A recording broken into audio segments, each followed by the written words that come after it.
The Joe Rogan Experience. All right, cool. So we were just talking about your books, and I said, let's save it. Let's save it for the podcast because I wanted it to sound fresh. I don't want you to re-say it. So tell me about, you wrote 2 books? I wrote 2 books.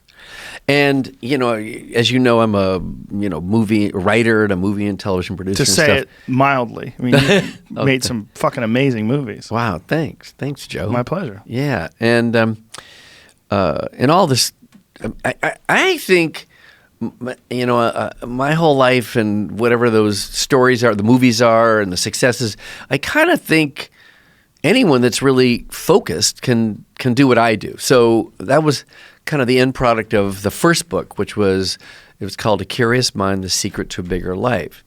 And that book is really about, how much do you want to know about it? Everything. Whatever you want to tell me. Okay. So basically, I couldn't read at all in elementary school. And it caused a lot of shame and then a lot of trauma. Did you have dyslexia? I had dyslexia, very, very, quite acute dyslexia. And I think we're out in Woodland Hills, which was the fancy part of the valley. I grew up in the flats of Sherman Oaks, actually as a little kid going to Riverside Drive Elementary School, and then later to Nobel Junior High, and then later Chatsworth High School. And in elementary school, I couldn't read at all, and they didn't classify it as dyslexia. It was just you're slow, you're dumb, why can't you answer this? And then you'd say, I can't read, and then that didn't make sense. It just didn't, none of those things computed, really, that somebody couldn't actually read a word. And I really couldn't read a word. So when you can't read a word, then you find ways to survive, cope, and not have the teacher look you in the eyes and say, okay, Brian, come to the board and answer this question, because it's just going to produce more shame because you don't know the answer. It's not possible. So I found that as that went on for quite a while, around the 4th, 5th, 6th grade, I really looked at people. I really looked them in the eyes to learn. And I found that by looking somebody in the eyes, you could engage. I didn't know this then, but you engage their heart. If you're really doing it with sincerity and interest, you can engage people and move them and evangelize things. Get people to play on your team, or you play on their team. They pick you and stuff. Good things happen, except the reading part. But it enabled me to learn a lot just by looking at people and talking to people. And I had this one mentor, this little grandmother. Her name was Sonia. And little Sonia, she was like 4'10", I guess, And she would always say to me, she'd see me once a week, minimally, always once a week. And she'd say, you're going all the way. You're going to make it big. Think big, be big. And she had all these isms because half my mom's side of the family was Jewish. My dad's side of the family is Catholic. The Jewish side, the grandmother, was my mentor and the person that really was the single person that I could kind of count on in life. And she'd constantly tell me how things, I'd go, great. You have a gift for gab, she'd say. And every time she said, you're going to go all the way, I'm thinking there's absolutely no empirical evidence I'm going all the way anywhere, except my parents were always arguing, let's put him back. The teacher, Miss Stegg, said, let's put him back. So I just wasn't going anywhere, I didn't think. So that gave rise to the fact that I thought the way I can really learn a lot is have these kind of curiosity conversations. And once I graduated college, I did this on a weekly basis, and I still do it to this day. Once a week. Sometimes once every 2 weeks, but never more than once every 2 weeks. I'm pretty militant. I'm extremely militant about it. How do you do it? What do you mean? Well, what I do is I think about, it's often, and I know you do something possibly similar to this, but my system would be, I bombard myself with, now I can read, of course, and I was able to start to read in high school. Can you tell me how they fixed that? They couldn't fix it. It wasn't fixable. How to dyslexia reverses words on you, right? Reverses the way you view letters and yeah. Well, initially scrambles? as a kid, it scrambles the letters. Then when it gets better, it reverses the words. And to this day, I still start on the right and go to the left. So it takes like really thoughtful discipline to make sure I'm always starting.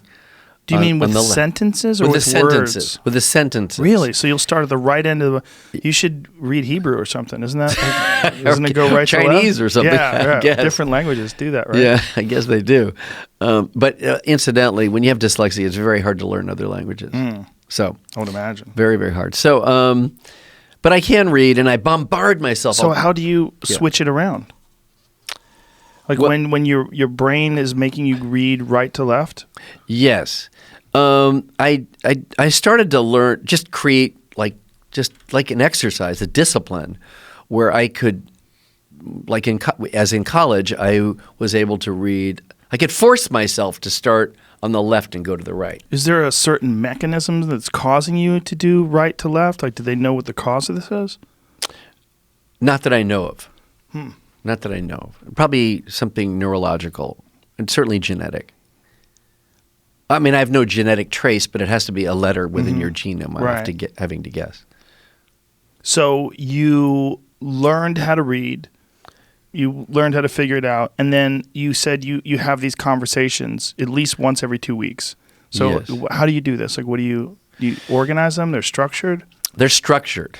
They see there's a randomness to them because often I have to. It's not like getting on your show where everybody wants to be on the show.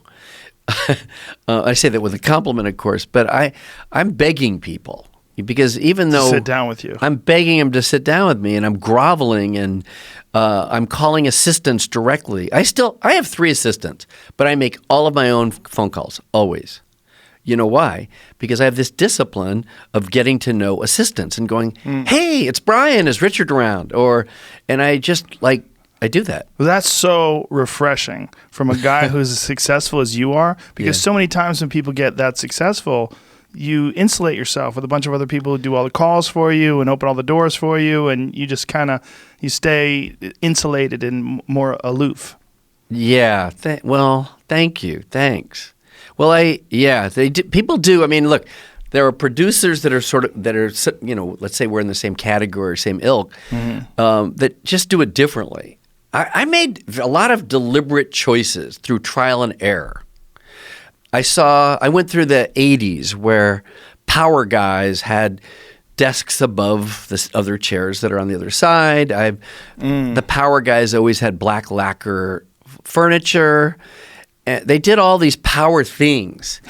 And I thought, I want artists to like me, relate to me, and I always did everything to create a democratic environment because not that I was such a cool guy, but more like you just get so much more out of a creative person by not intimidating them. Sure, yeah. And I just saw, my peers, and often, someone maybe a decade ahead of me, I don't want to, I'm so close to saying names, but just those sort of tough guys, and I didn't think that was effective. I just didn't think it was effective. And I wasn't making these really hardcore action movies. I was doing movies they're designed to ignite emotion and feeling.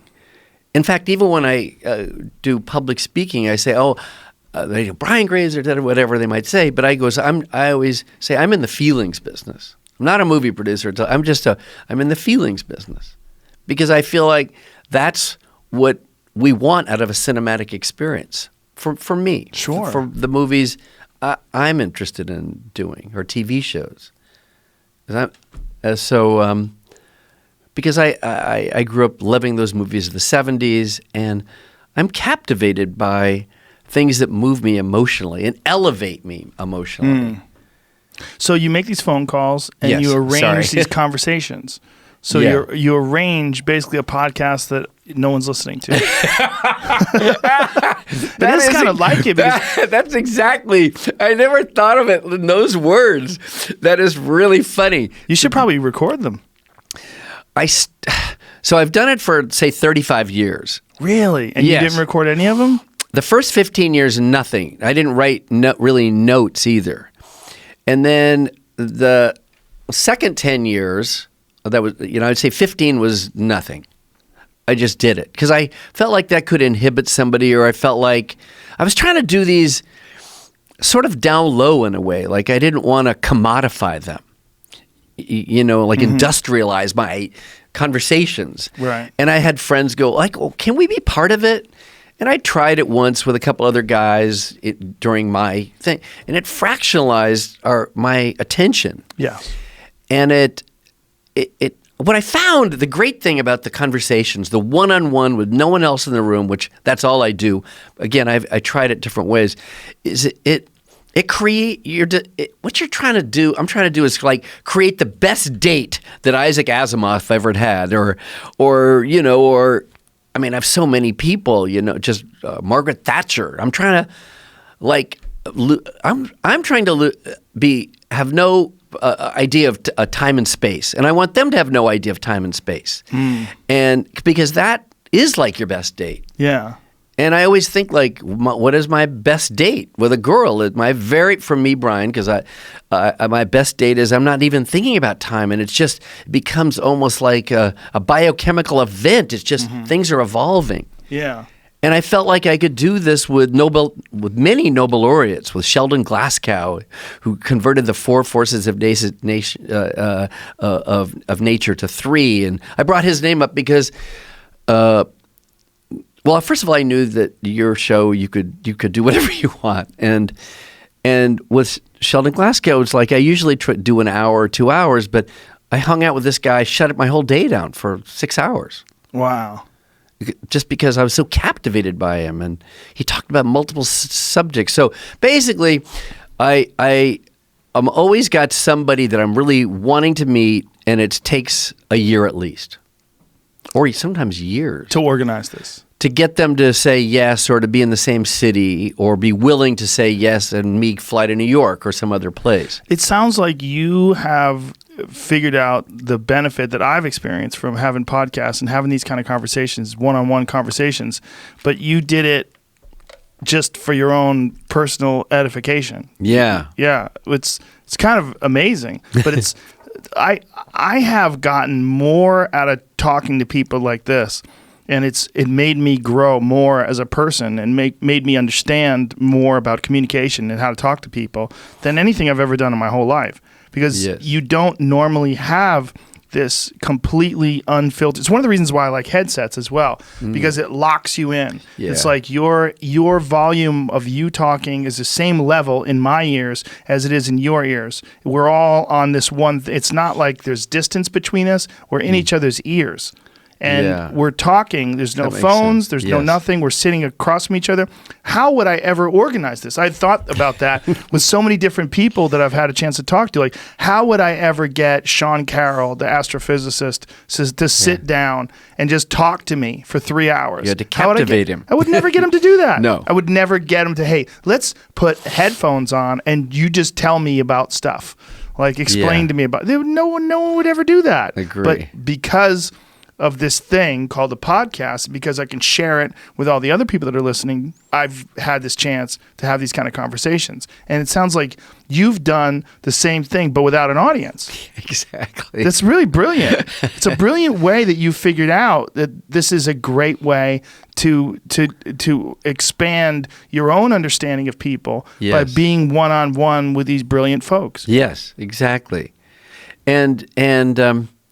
And maybe you do this too, but I've found, I mean, I do meet a lot of people. I reach out to meet people that are, expert at many different things that I don't do, of course.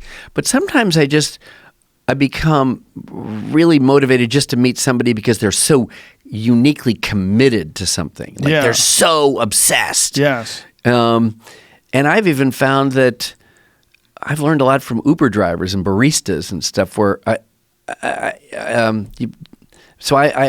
I do reach out to meet, people that have really had a very committed to a really intense journey and often have triumphed in it. Yes.